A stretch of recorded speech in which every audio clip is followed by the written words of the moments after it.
Hello, welcome to Ponderosa Center Presents. Ponderosa Center Presents is a glimpse of the future, a closer look at how we will offer new opportunities through a lakeside venue that focuses on community, lifetime learning, and entertainment. Through the success of what became our first season of Ponderosa Center Presents, we decided that we could not stop there. We had to bring you more connection, more learning opportunities, and more entertainment. Although life's adventures have impacted all of us, we continue to push forward, striving for a successful future for our beloved community. We remain hopeful that soon we will be able to gather together in person and excited that that time will include events at our new outdoor venue in downtown McCall, the Ludwig Terrace. This large open-air venue in the heart of downtown McCall boasts a front row view of Payette Lake. It is a prelude to the future of Ponderosa Center. To learn more about Ponderosa Center, please view our website, ponderosacenter.org. Thank you for joining us. We hope you enjoy the programming. Hi, and I am Joan Edwards. I'm a Ponderosa Center board member, and I feel very fortunate to be here introducing Dr. Ostermiller to share his knowledge with us. He promised that today was going to be the most fun of the three series. And we promise we're not going to do a bait and switch. It's not going to be lecture as much as it was last time, but Dr. O found some great things from the University of Switzerland that he wants to share with you. And I'm sure you will find it, very, very exciting. Dr. Ostermiller? Thanks, Joan. And you can hear me now, I'm sure. Yeah. Okay, great. Hey, today's going to be mostly questions and dialogue and participating with each one of you. So I hope that's, going to lend itself to, having an enjoyable time. And I do have 3 corrections from the last dialogue that we had. And the 3 corrections, somebody asked if certain people needed less sleep. And do you really need the 7 to 8 hours of sleep? And I went back and read a little bit more about that. And apparently 5% of our population gets by on 6 hours of sleep. And we were just talking about that. That's probably good quality sleep. It must have like an hour more or hour and a half of deep sleep, or an hour to hour and a half of REM. But I don't know how they measured that, if for longevity and better health, but they said 5%. And I think that was probably from Matt Walker. There was another correction, and I mentioned that when I was a resident, and at times I'd stay up all night long, and I said by the next morning, my performance was deteriorated to where it's like I had a mixed drink. Well, that's an error, because actually that's legally intoxicated. If you stay up all night long, I was legally intoxicated when I was taking care of patients the next day, and the amount of errors and thinking and everything else. So they've tried to correct that through hospitals, but I just wanted to add that. The other one that Lisa had a question with is it, and Joan, you wear mittens and socks prior to bedtime, right? Right. I think I advised you to take those off when you go to bed so you could cool your central core off. So the idea is that if you heat your body up by taking a bath, or you heat your hands and feet up, then those can act as radiators, so that when you go to bed and your core temperature drops, your hands and feet radiate out that core temperature, and your temperature will drop. So anyway, I'm going to go ahead and share some screens with everybody. I found this to be really, really exciting to see this, because this blue nerve up here is a neuron, that's a nerve, and these are dendrites. So they're accepting information that's going to help this nerve determine how to act in response. These black areas with green vesicles are those vesicles have neurotransmitters that go across the synapse. So these are all synaptic junctions. So these are 3 other nerves talking to this one blue nerve that's now going to talk to another nerve. And this is an electron microscopy, and they did freeze drying. It was a special technique because they've never gotten this much detail before. And part of the detail is there's also electrical transmission going on. And these stalks holding the synapse in place transmit the electrical current differently. And the reason I'm showing this is because there are 100 billion neurons in the brain. The brain's only 3 pounds of our body weight, but there's 100 billion nerves. There's can be 10,000 of these synapses per nerve. And so I started doing the math, and I came up with a figure of 10 to the 15th.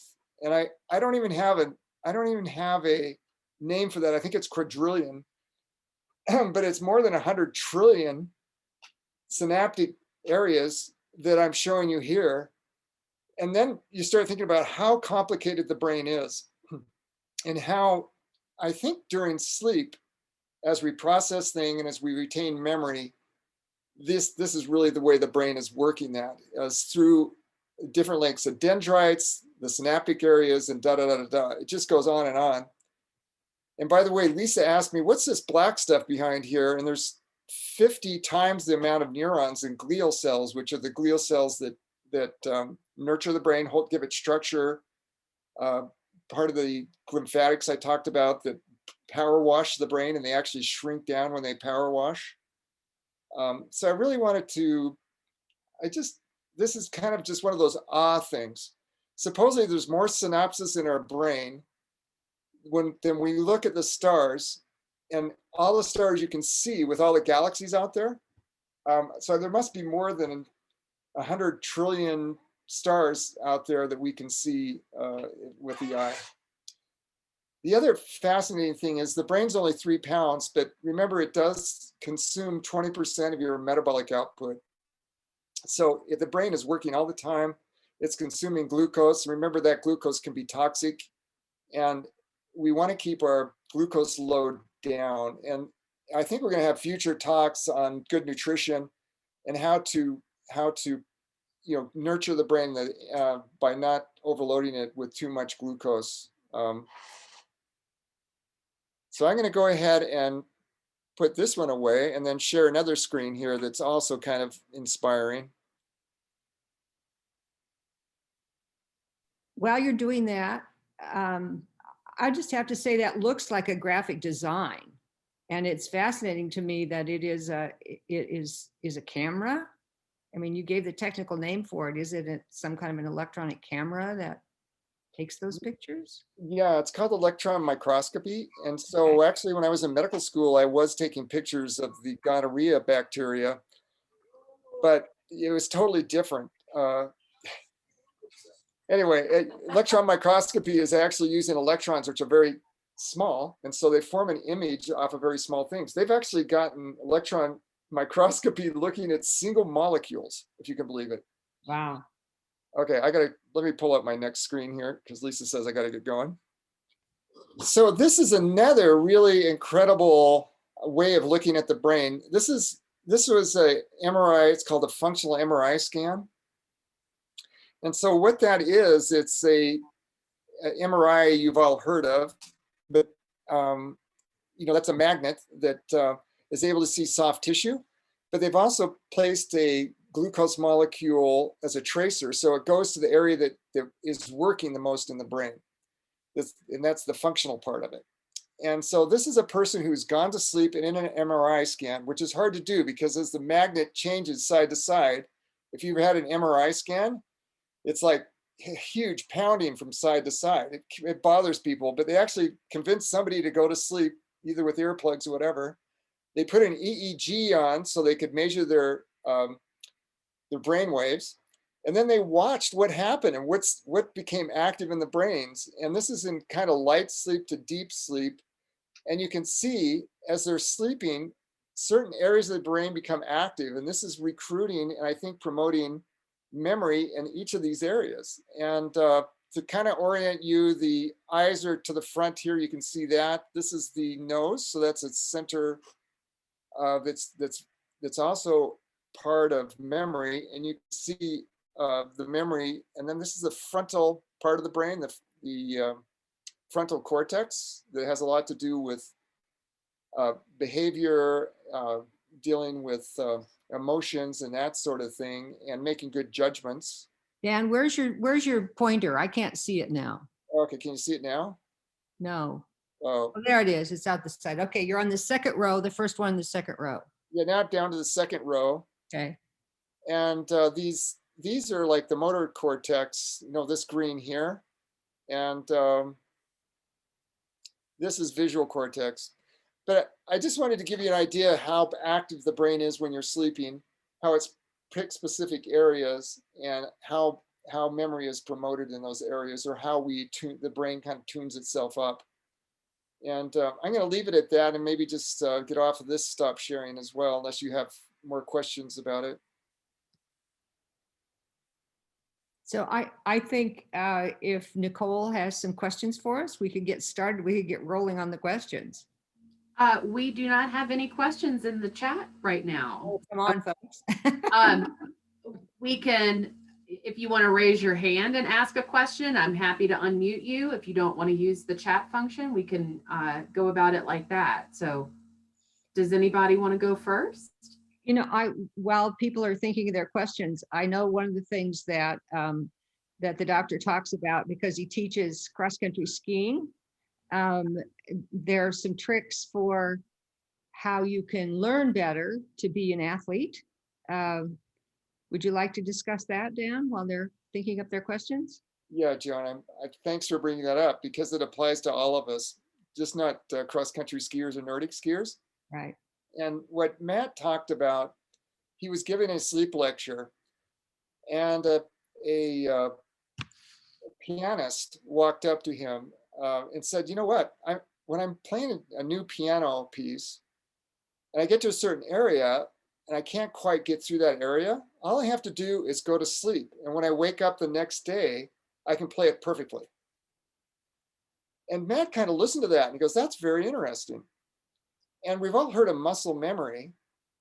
And that's exactly what was going on here. Is it's actually not muscle memory, but this is the mind developing a muscular skill and perfecting that skill by the next day.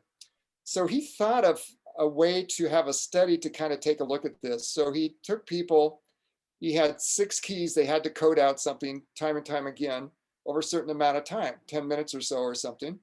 And he did it with their non-dominant hand, because they had to learn this new skill and how to key. So he'd take, a certain population and have them key, and then bring them back in 12 hours and have them key again and see if they improved over the time. Well, he also took the same population and had them sleep throughout the night over 12 hours and came back and had them key. And when they came back to key, they were 30% better. The ones who slept. The ones that didn't sleep didn't have any improvement at all. So it's amazing. When I showed you that picture of the MRI and the motor cortex, the brain went in and actually keyed that into the brain. So, okay, I have a story myself. So I've been teaching Nordic skiing this year. And so we had a clinic with one of the other Nordic instructors. And I realized that my left ski, when I go to double pull, I was less balanced on it. I didn't have the same strength as my right side. And we all probably do that. We go to one side or the other side. But I made it a mission to train my left side. And so we had certain balance things where I'd go down and I just stay on the left side, and then I'd go to the right side. And I couldn't stay as much. But it's amazing because that became important to me. I slept on it. I'd go back and look at it. And my left side now is as strong as my right side. So I can Nordic ski and I can pull on the left and I can pull on the right. I can spend as much time on the left now. And so I tell all my clients who I'm doing Nordic training in Nordic skiing, if you sleep on it, you're going to come back and improve the next day. So this is also known by a lot of athletes. And it's also known by the NCAA, the college athletes that play basketball. And so when they shoot 3-point scores or even foul line scores, they improve 10% at the foul line and 3% if they've got good adequate sleep in front of it. And it's also, this is really sleep that we get in the morning. And when I talk about extra REM sleep in the morning, the dream sleep, there's also light sleep. It's non-REM sleep too, but there's a lot of sleep spindles in the morning, and they're associating this with the sleep spindles that then generate this ability to have better motor coordination. And so now that coaches realize this, they're no longer getting their athletes up in the morning, they're allowing them to sleep in to improve their performance. It's one of those. That has a lot of implication too for students that are trying to learn, academic information. And I see we do have a chat. It says we have 8, Yep. 6, I can't see, but Nicole has some questions for you, I think. Yeah, Dr. Ostermiller, this question is from Melody and Charlie. So if you guys want to unmute, they said, she says, I've read various articles that imply that the lack of sleep can cause obesity and is more at fault than the food we eat. Can you comment? And also, can one make up for lost sleep by taking a nap or sleeping extra the next day? Yeah, so I think I'll comment on the obesity part, and that's very true. If you're not getting adequate sleep at night, less than 6 hours, 7 hours, you have a tendency to gain weight. And there's at least 3 hormones, but there's probably more in that as well. But there's leptin and ghrelin, and ghrelin promotes extra weight, and leptin keeps the weight down. But when you're not getting adequate sleep, those hormones aren't working. And when they're not working, you do crave to have more food during the night. But there's also the endocannabinoid. Endocannabinoid is the natural THC in our brains. And that one also increases. And so when people use THC or marijuana, it increases the munchies. So there's various reasons that not getting adequate sleep at night is interfering with those hormones. And also, I really recommend that you don't eat 3 hours prior to bed. If you eat right up to bedtime, actually what you're eating, if you're eating a high sugar food or even a high saturated fat food, that's going to interfere with your deep sleep and your REM sleep. And so it's also what you eat that affects how you deal with your sleep at night. And it goes back to that saying that it really matters what you're doing during the daytime that affects how you sleep at night, and how you sleep at night affects how you feel during the daytime. I hope that answers that question. Yeah, it does. Then, The second part of the question, it was, can you make up for lost sleep by taking a nap or sleeping extra the next day? So I do recommend naps. If you feel sleepy during the daytime and you have the ability to take a short nap or a nap, I think it's fine. Just be careful that you don't nap a huge amount after 3 p.m. Or if you sleep a lot during the daytime, remember that adenosine pressure you get when you go to sleep at night. If you sleep too much in the evening or sleep too much during the daytime, you are decreasing the amount of adenosine, so you're not getting that sleep pressure to fall asleep. So if you don't feel sleepy when you're going to bed at night, you're probably napping too much. So I appreciate naps, but really you do want to get good quality sleep at night.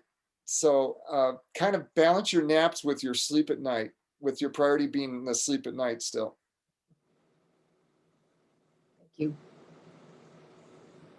Thanks, Melody. And we have another question. It's from Cherie. I hope I'm saying that right. No, what is it? You can unmute yourself.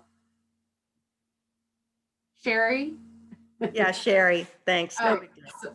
Sorry, I apologize for mispronouncing it. So her question is is there any correlation between our memory of our dreams and the amount of good REM sleep we're getting?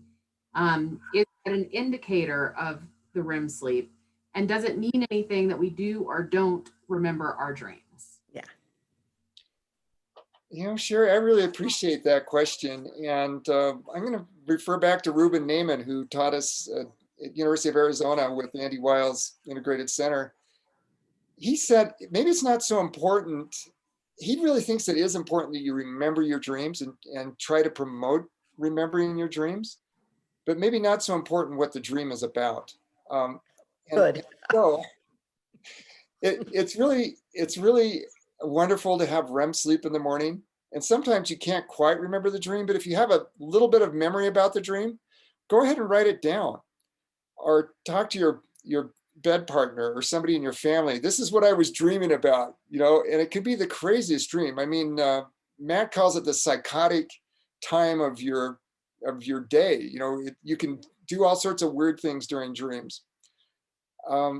So I really appreciate it if you can sleep in the morning and get extra REM sleep, because you are working through a lot of emotional issues, and not so important about what the dream is about or trying to analyze the dream, but maybe more important that you recognize you're having a dream, that you can talk about it, and that'll promote getting more dreams that you remember. Does that answer that question?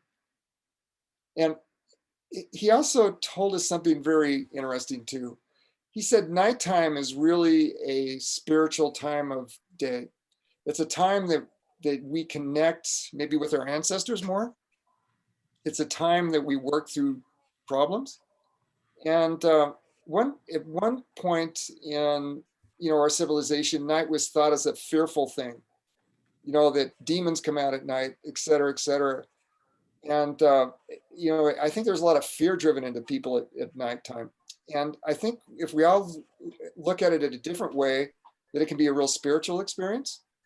And that will help us maybe enjoy our sleep more and set aside more time. Or if we wake up at night, we're not so anxious about being awake during the night, that it can be a beautiful time of day for everybody, or beautiful time of night for everybody. Let's put it that way.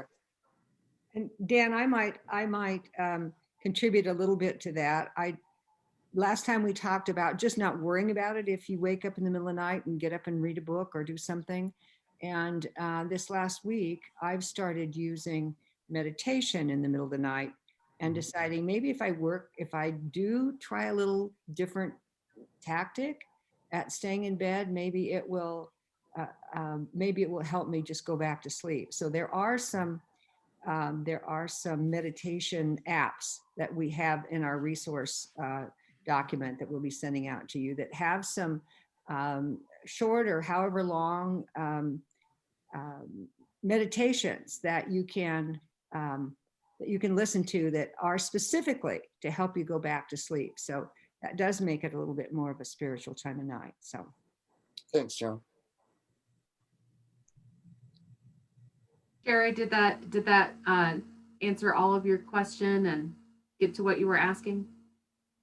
Oh yeah, that was great. I've always wondered if it's good or bad that we remember our dreams or don't, and you're saying it's good.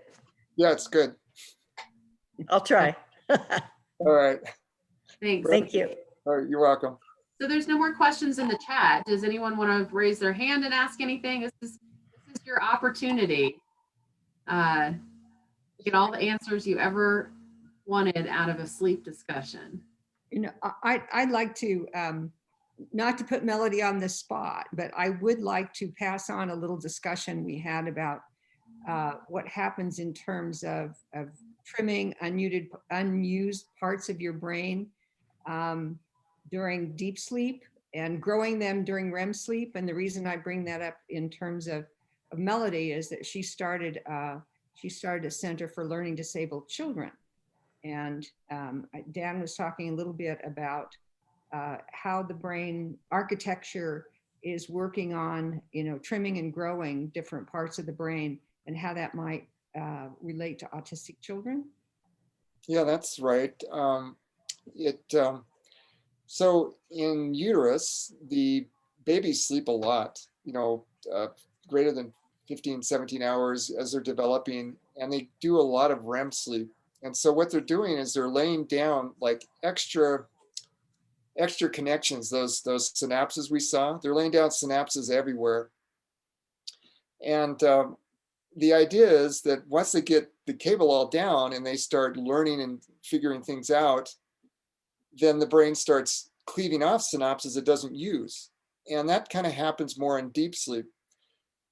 But you can imagine if REM sleep is really affected by alcohol.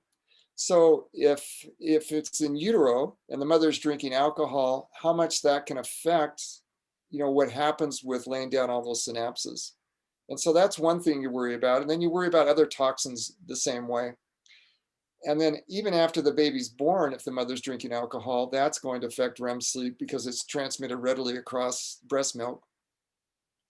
And then also during pregnancy and post-pregnancy, we don't say a lot about caffeine, but it's, deep sleep and sleep is very important for children, those infants as well. And so we probably should remind mothers maybe to decrease their caffeine consumption during that time period as well. So I kind of worry about both those things. And autistic children, I think the problem is they lay down all those synapses, but yet they don't go in and cleave the ones they don't need. And that kind of leads to more autism. And that would be the deep sleep part of it. And, again, I can imagine, I think they started worrying about this in newborn ICU, because in newborn ICU, they didn't concentrate on sleep for infants initially, right? And so they would have the lights on, the nurses coming in, there's noise, machinery going on. And then they realized, oh my gosh, if we pay attention to their sleep, they're going to be a lot healthier. And sure enough, their heart rate goes down.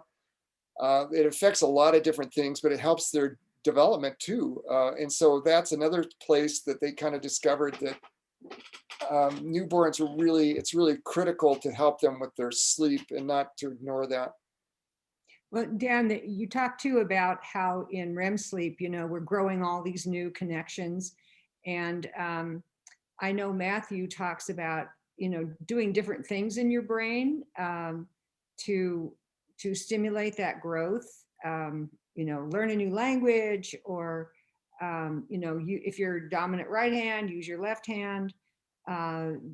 What are some of the things that you think that we, as maybe seniors, could be doing to build, besides just dreaming? What are the things that sleep, what are some of the things that help us to build those new connections? Well, making sure that you get that quality sleep in the morning, because oftentimes, this is what I used to do. I would wake up at 4 or 5 in the morning thinking my sleep is done. And you know what? Now that I know that REM sleep is so important for me, if I wake up at 4 or 5 in the morning, I go, I think I'm going to stay in bed another hour and see what happens. And oftentimes I'll get a whole burst of REM.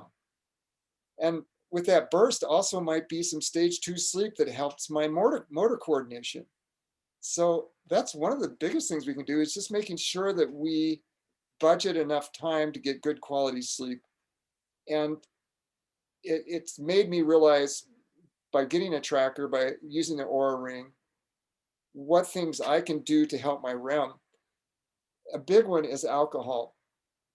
And I would, throw a thing out to this group to say, cut back on your alcohol and see if your REM sleep doesn't improve. And you'll know that if you feel more rested in the morning, you're not as groggy. But REM sleep is really affected by alcohol. And this is really, so this is a college student study that Matt did. So he had college students learn kind of like a new language, like it was a language, that computer language or something. It was so totally new. But he'd have them learn it. And then he would give them, if they had alcohol the next night, and then they would watch and see, and then they had different groups, not getting alcohol for even up to 5 to 6 nights later. So the group that got alcohol the next night did terrible with their performance the next day. So then they go 2 nights and they did a little bit better. They go 3 nights, they did a little bit better. And they didn't really want to hear this because they're college students, but it affected their learning for like 5 to 6 nights. And they go, wait a minute, how do we party on the weekends if we can't have alcohol? So anyway, just to let you know that alcohol really affects REM. And that's that dream sleep that Cherie really wanted to talk about and how beneficial that is. It's also REM sleep is what allows us to control the amygdala, that emotional center that gets uncontrolled if we lack REM sleep. And so we're grouchy in the morning. We're depressed. If there's a beautiful sunrise in the morning and they see nature, if you see nature in the morning and you haven't had adequate REM sleep, it's a ho-hum thing. But if you've had REM sleep, it's like, this is brilliant. This is great. So you can see how important that REM sleep is. And we've got a few questions in the chat now, so we'll scoot on back to that. Tom says, he says, I quite often wake up around 3 a.m. and struggle to get back to sleep. I usually do, but sometimes can take an hour or more. Can you provide some strategies to make the most of that time? well, Joan, do you want to answer this? Because you've used strategies here. Well, I usually would get up and read a book and just started treasuring that time when I could read some books that I maybe didn't have time during the day to read. So I had a little different attitude towards it. And then, I'd get up and put a nice blanket over myself so I was comfy. And honestly, I would wait until I had yawned 3 times before I go back to bed, because if you don't, it's like sitting, like you said before, sitting at the table waiting to get hungry. You're also waiting for that 90-minute cycle. And you shared with us that sleep kind of goes in 90-minute cycles. So I kind of wait to know that I'm into that, back into that cycle. And then I just shared, I've started, turning on, although we're not supposed to have a phone in the bedroom, I know that, but that's where I meditate. And I just quickly turn on a little meditation app that I have all primed there. All I have to do is hit the button. And that you might try that. I mean, it's going to be a matter of exploring what works for you, because sometimes things will work for one people that don't, it might be irritating to you. So, and I've had to break myself of eating because I get up and I'm hungry. So sometimes I'll have a warm cup of herbal tea to kind of keep the hunger away, because that was a struggle for a while, is that I wake up hungry and eat. So I have a couple more ideas too. I've used magnesium. Magnesium's a natural, is a calmer for the nerves and the brain. And I think oftentimes a lot of us are magnesium deficient. And our medicines, if we take diuretic, also deplete us of magnesium, but also athletics and sweating can deplete us as well. So that's one of the things I do recommend. And I've been using a little bit of that at nighttime, either before I go to bed or when I wake up. And there's 2 products I really like. One's Natural Calm, which is magnesium citrate. And it's actually, here's a big bottle of it. And you can take a look. Oh, is it backwards? No, that works. Okay. And then the other one is Mag 3-8. And this one was recommended because it affects the CNS more. They're over the counter, and I'll share in the chat room where you can get Mag 3-8, and that's through Metagenics. And so we'll take a couple of those. And I don't recommend sleep pills. These are really an element. These are a supplement. They're not a sleep pill. Dan, I might also mention temperature. I wasn't going to say anything about my Oura pad, Ruler pad, but I think that's one thing that's improved my sleep. And I think back to the mittens and the socks, I think a hot bath or mittens or socks will kind of do the same thing, because when I go through that, I get my bedroom down to 62 by opening the windows. And then, I warm up my hands and feet, get in bed, take my gloves and socks off. And then at night, your temperature is supposed to dip down.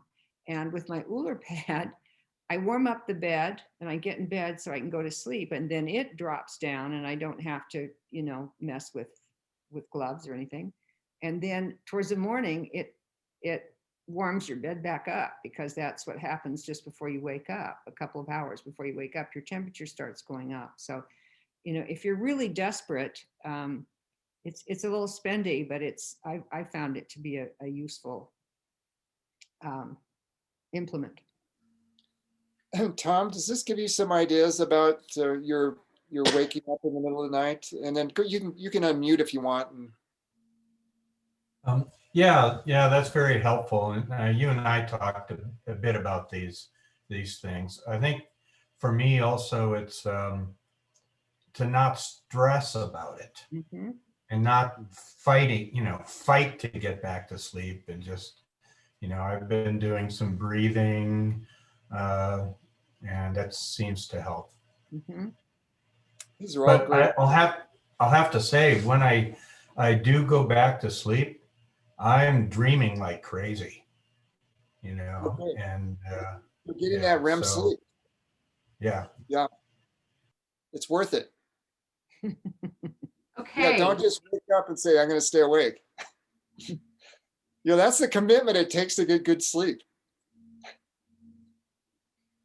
We've got some more great questions.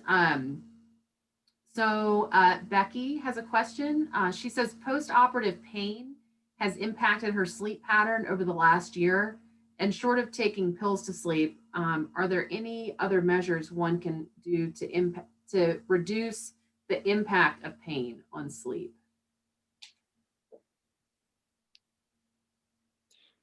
Yes, so it depends on what surgery you had. If you had low back surgery, if you had neck surgery, if you had orthopedic surgery, good physical therapy is going to be helpful. But also, I think acupuncture can be really helpful. And Lisa and I both practiced acupuncture. Staying active can be really helpful. Having an active daytime can be helpful. So it's a matter of kind of getting more information, and maybe whoever asked this question could unmute and, give us some more information if they wanted about what the pain is. Yeah, it was from Becky. Becky, if you want to ask any or give any further information to get a little bit better answer, you're welcome to. But all those things that we talked about, if you wake up in the nighttime with pain, is to try the meditation. Make sure that you have a comfortable mattress and that sort of issue as well. I could contribute something there too, because I just had back surgery and I'm a lot better. But before I had the back surgery, I was awakened constantly at night with pain. So I started taking ice packs to bed with me. Sounds strange, sounds like it would keep you from sleeping, but I would put like 3 ice packs in a little thermal thing and put it to the side of the bed. And then when I'd feel the pain, I could without waking up, reach in and put it where the pain was. And honestly, I slept for several years with ice as my partner. I don't think Becky was the one asking the questions. What's your name? I'm sorry. I'm not Becky, I'm Ken. I'm the other half of Hi, Ken. Becky and Ken. I'd had 2 shoulder surgeries, significant repairs on both shoulders, about 4 months apart. So one would just barely get healed and I'd have the other surgery. And then I threw in an eye surgery in between. So the disruption has been fairly significant. I've had to change my sleep position. I've had to sleep in a chair for a period of almost 4 months because I couldn't lay down. And it just continues to complicate the whole process. Yeah, certainly. Without good sleep at night, without that REM sleep, things don't heal as well.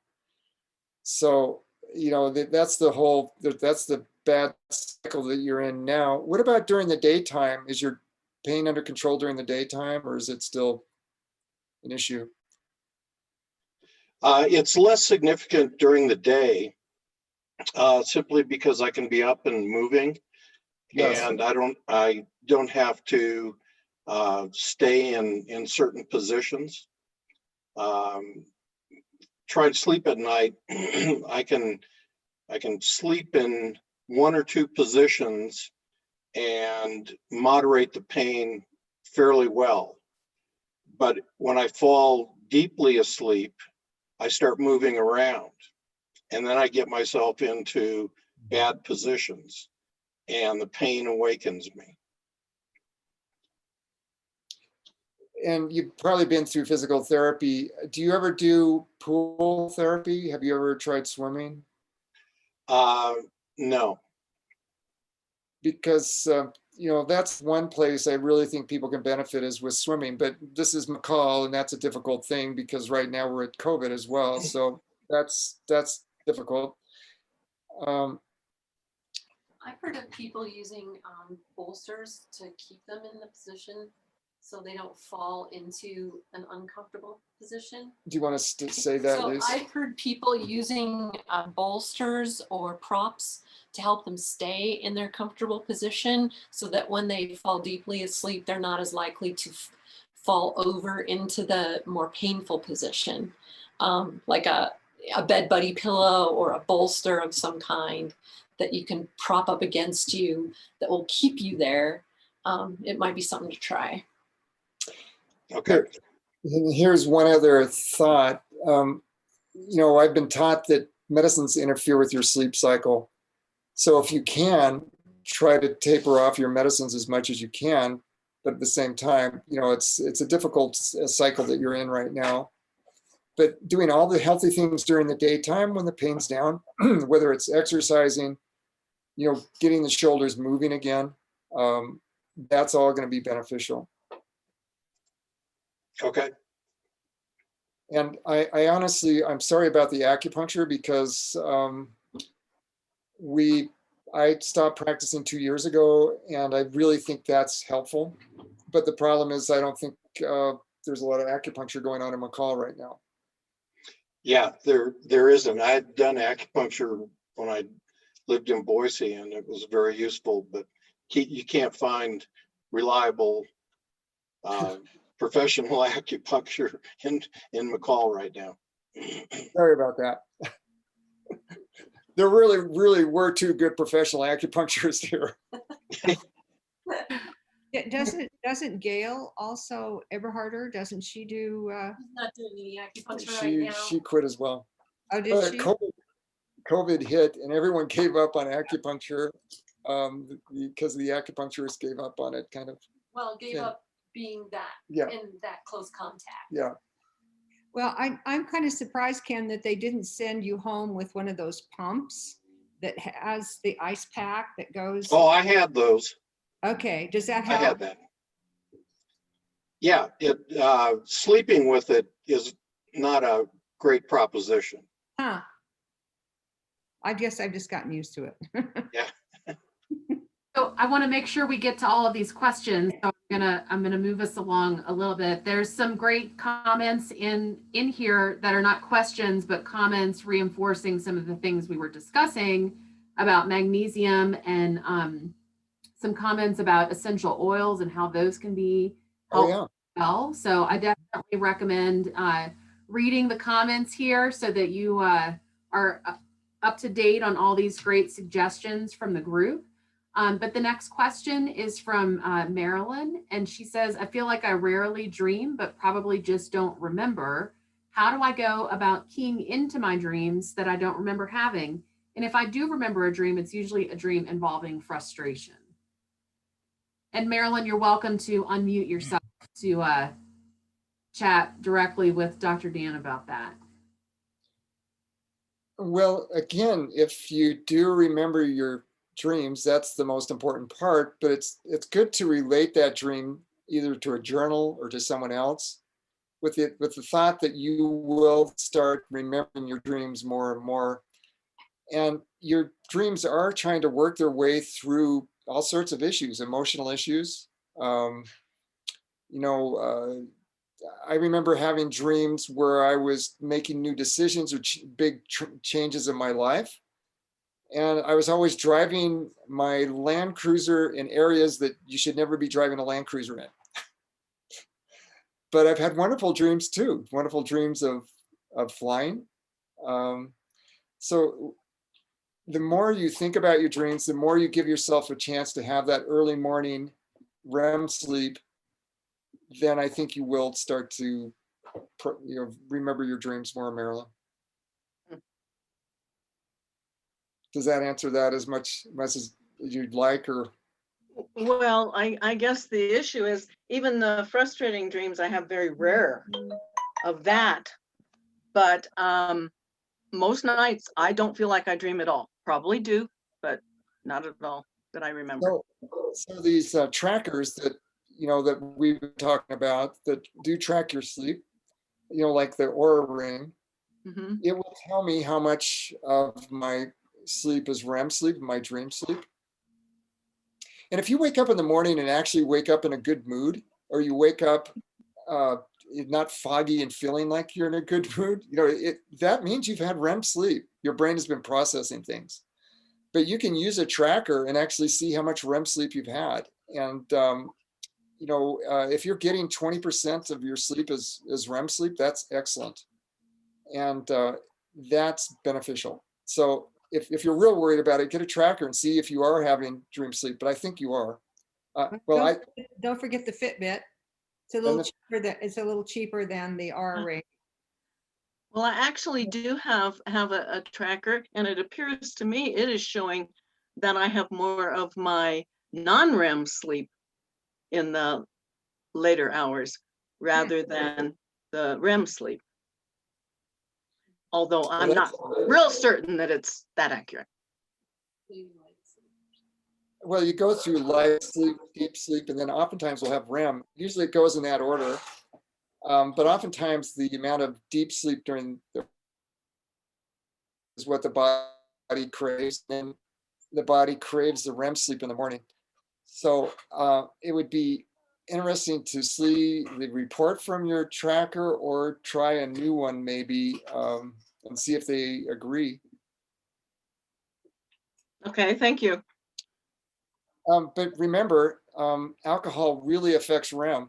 And if you're having trouble with dreaming and you don't feel like you're getting adequate REM, I'd really, consider cutting back on alcohol or stopping it altogether if that's an issue. Well, the most I do have, if I even have that, is a glass of red wine at dinner. And then I do quit eating at 8, and I think that is very helpful. So maybe even cut it out altogether. Huh? Yeah, quit it all together, because it's not. It may make a big difference for you, and you'll feel better. Okay, thank you. So let's see. Some more great comments. Renee had mentioned ice packs are helpful, and try putting a heating pad or warm rice pack somewhere to help with any chills. And Sherry wanted a little follow-up on the Calm bottle that you held up. She said it looks like a warm drink. Are you suggesting drinking that just before bedtime, or is just once a day productive? So what's the recommended amount or when to take it? Yeah, I'm glad you're asking, because it is a powder, and magnesium can cause diarrhea. It can cause loose stools, but that's helpful for some people. But this is a hot drink, and I take it before bedtime or even in the middle of the night. So I'll have a hot drink in the middle of the night, and it might be just a half a cup. And so I'll start with a half a teaspoon, and it says 1 to 2 teaspoons on it for natural calm. And so I really recommend starting with half a teaspoon. But I'm really conservative. even with supplements, I'm conservative. The magnesium 3 and 8, which is a pill, if I, anyway, that supposedly, I use about 2 at bedtime. So this is the Natural Calm, and that one's definitely available through town. And and anyway, this is the Natural Calm, and that's just a half teaspoon. So I hope that helps. And how does that please compare to using magnesium lotion? Or do you think that magnesium lotion actually works through your skin? Then we don't get the digestive system problems? Or what are your thoughts on the magnesium lotions? Well, some people use Epsom salts, and I think Epsom salts have magnesium in them as well. So I think that's a great way to absorb magnesium, but you're probably not getting the same concentration as you're getting the oral stuff, or magnesium cream isn't the same sort of thing. But this magnesium also allows muscles to relax. So Ken, who's having the trouble with his upper back myofascial pain, upper back pain, that can help relax muscles as well. So yeah, does that help? Yeah, a lot. Thanks. I'll get some. Okay. So we're about 5 minutes out from our end time. So if there's any final questions, and you're putting so many great comments in the chat section, that it can take a week or more to detox from alcohol. So you may see an improvement in your sleep. It may take a few days, is what you're saying. So thanks for that extra clarification. Are there any more questions today? I'm going to put a challenge out there to this group. This is 2021, and I think we're all supposed to be healthier now. And here's the challenge. A good night's sleep will give you a good day. A good day's activity, eating the right foods, having companionship will then allow you to have a good night's sleep. So I guess my challenge is, it takes a lot of work to get a good night's sleep, but the challenge is go ahead, it's worth the effort. If you want to extend your lifespan, if you want to be healthy, if you want to be younger, if you want to have less cancer, less diabetes, less heart disease, and be emotionally happier, then it's worth the effort.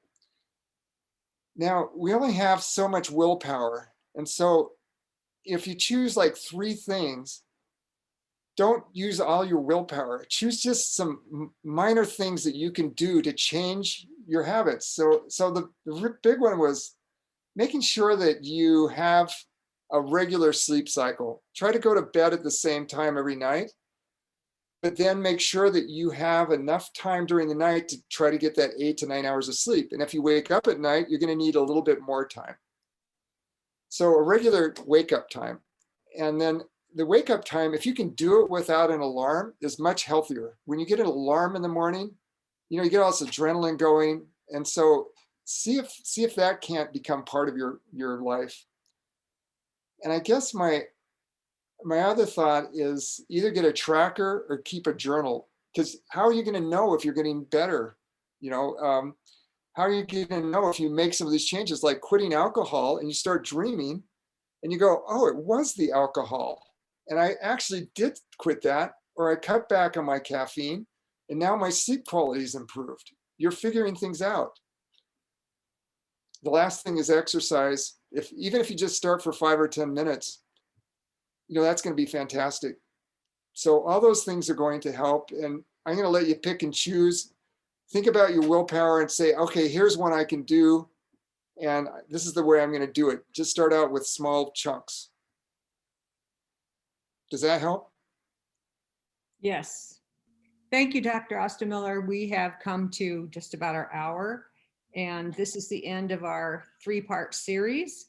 I really appreciate all of you joining us and showing an interest in this topic, because it is the bedrock of wellness, as Dr. Ostermiller said. So unless you have any final remarks, I think that this will conclude our sleep series. But come back and join us as we discuss more healthy wellness things that we can do, including diet and exercise. And we hope to have good speakers in the next few months. Thank you all so much for joining us today.